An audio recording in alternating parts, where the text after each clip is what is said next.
الحمد لله رب العالمين والصلاة والسلام على رسوله الأمين أما بعد فأعوذ بالله من الشيطان الرجيم بسم الله الرحمن الرحيم يا أيها الذين آمنوا إذا قمتم إلى الصلاة فاغسلوا وجوهكم وأيديكم إلى المرافق وامسحوا برؤوسكم وأرجلكم إلى الكعبين صدق الله العظيم۔ کل ہم نے استنجا کا بیان کیا تھا اور رفع حاجت کے آداب اور احکام ذکر کیے تھے اور استنجا کے آداب اور احکام بھی ذکر کیے تھے۔ آج ہم وضو کا بیان کریں گے۔ سب سے پہلے ہم یہ جانیں گے کہ وضو کی کیا فضیلت اور برکت ہے،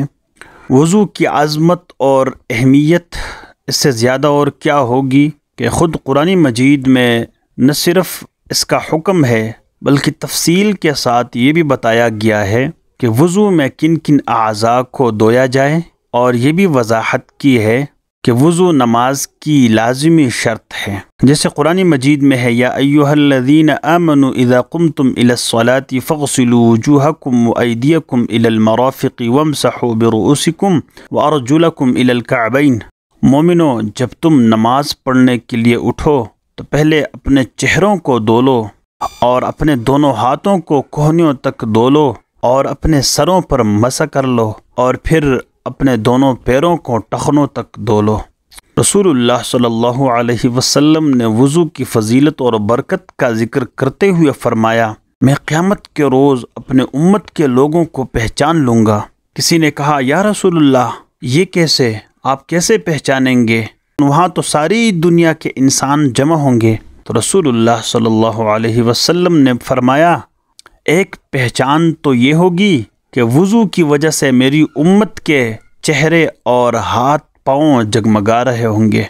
اور ایک موقع پر آپ صلی اللہ علیہ وسلم نے اس کی عظمت بیان کرتے ہوئے فرمایا، جو میرے بتائے ہوئے طریقے کے مطابق اچھی طرح وضو کرے اور وضو کے بعد کلمہ شہادت اشہد ان لا الہ الا اللہ واشہد ان محمدا عبدہ ورسولہ یہ پڑھے تو اس کے لیے جنت کے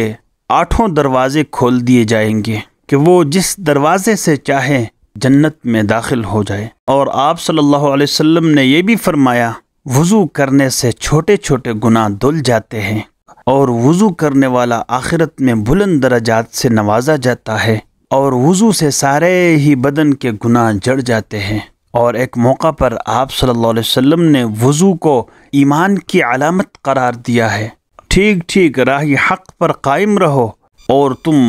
ہرگز راہ حق پر جمنے کا حق ادا نہ کر سکو گے، لہٰذا اپنے قصور اور عاجزی کا احساس رکھو اور خوب سمجھ لو تمہارے سارے اعمال میں سب سے بہتر نماز ہے، اور وضو کی پوری دیکھ بھال تو بس مومن ہی کر سکتا ہے۔ تو آج ہم نے وضو کی کچھ فضیلت ذکر کی ہے،